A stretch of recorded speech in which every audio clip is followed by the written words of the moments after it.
Vercel confirmed a security breach yesterday, April 19, 2026. If you're not familiar, Vercel is where a huge chunk of the industry deploys its production apps. We're talking developers, startups, and enterprise teams. The blast radius here isn't theoretical. Security incidents on platforms like this can expose environment variables, secrets, source code, and live deployments. Vercel has issued guidance. The question is whether you've read it yet. Spoiler, you should have done it an hour ago. Vercel is the platform where a massive chunk of the modern web lives. You push code, Vercel builds it, deploys it to the edge, and serves it to your users. Fast.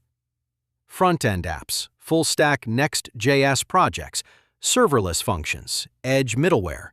It sits directly between your codebase and production. That also means it has access to your environment variables, your secrets, your build pipeline. So when Vercel gets breached, the blast radius is not small. Look, most hosting breaches are annoying. Someone leaks a server list. You rotate a password and move on. Vercel is different. This isn't a box in a rack storing your static HTML. Vercel sits right in the middle of your production pipeline. It holds your environment variables, your API keys, your database credentials, your third-party service tokens.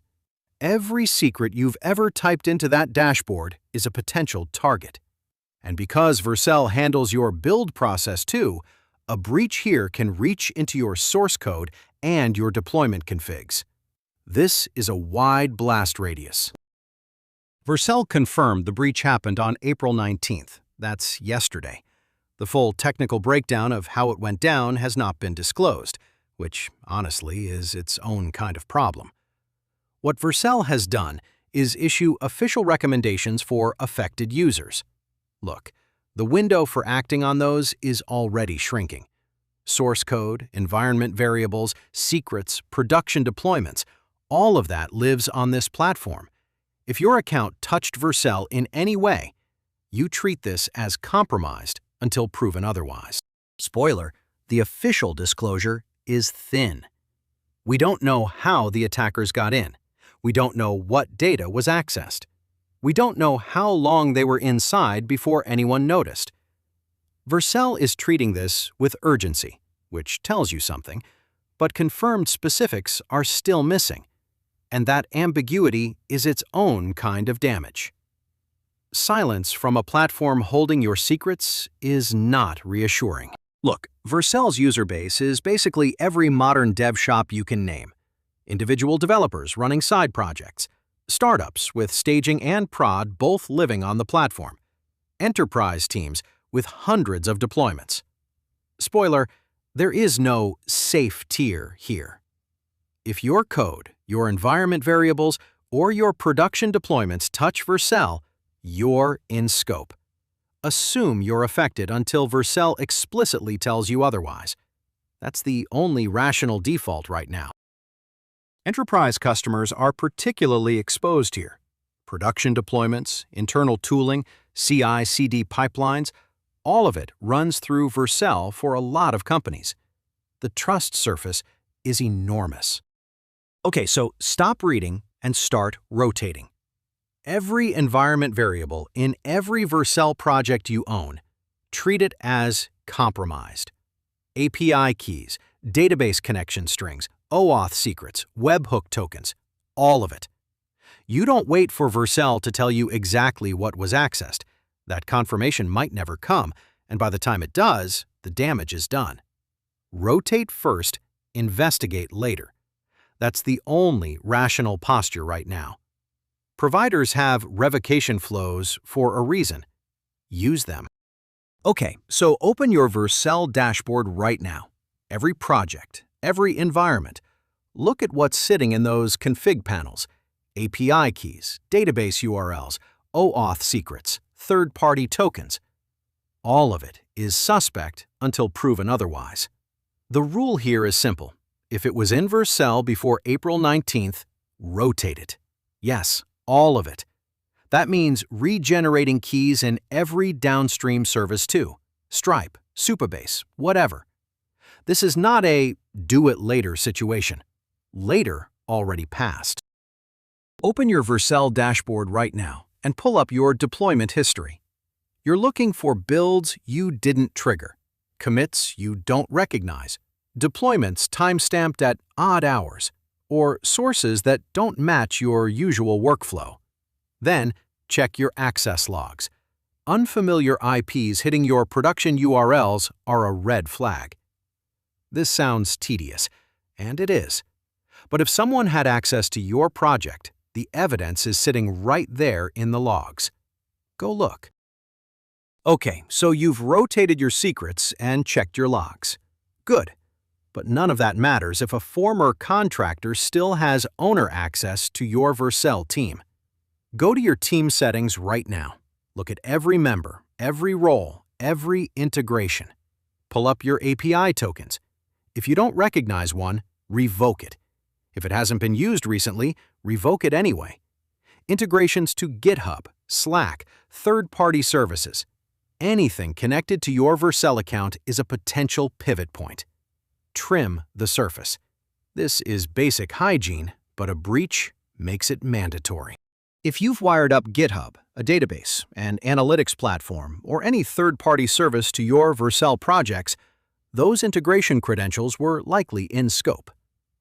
Vercel sits at the center of your deployment pipeline, which means it probably had access tokens for services it never should have needed to hold forever. Go to each connected service right now. Revoke the OAuth grants. Rotate the API keys. Don't wait for Vercel to tell you which integrations were hit. Assume all of them were. Look, I've given you a lot of steps to follow, but none of them replace the official incident page. Vercel has published specific guidance, and that is your source of truth. Not this video, not a Reddit thread, not a Slack summary from your coworker. Go read it directly.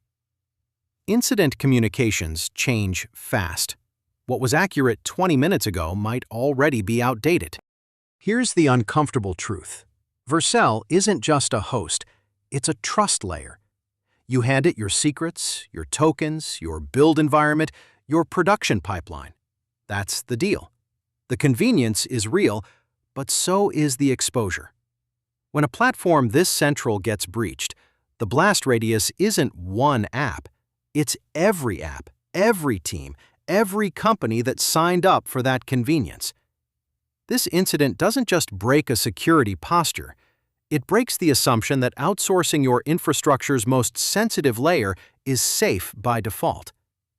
That assumption is worth revisiting. Any platform that sits between your code and production, holding your secrets, your tokens, your environment variables, is not just infrastructure. It's a target. A single breach here doesn't affect one company. It affects every company on the platform.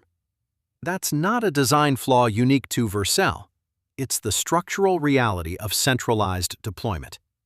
The question was never if this happens to a platform like this. The question was always when. Turns out the answer was April 19th, 2026. Look, if your secret management strategy is paste it into Vercel and hope for the best, that strategy is officially retired. Today, external secret managers exist. Scoped tokens exist. Least privilege access exists. These were always best practices. Now they're requirements, because this breach just demonstrated exactly what happens when they're not. Your workflow needs a security layer that doesn't live on the platform you're deploying to. That's the lesson. It's not fun, it's not optional, and it's overdue. Look, the breach already happened. That part's done. What Vercel controls now is how they respond. Fast, specific disclosure earns trust back. A vague blog post and a "we take security seriously" statement does the opposite. What developers need is a clear scope, exactly what was accessed, exactly when, exactly who, not a legal hedge. Concrete remediation steps, not a link to a support ticket. The next 48 hours either prove Vercel is a trustworthy platform or a cautionary tale. That choice is entirely theirs to make. Go rotate your secrets. Right now, before you do anything else, then pull up Vercel's official guidance and work through it. That's the whole job. Everything else is noise until those two things are done.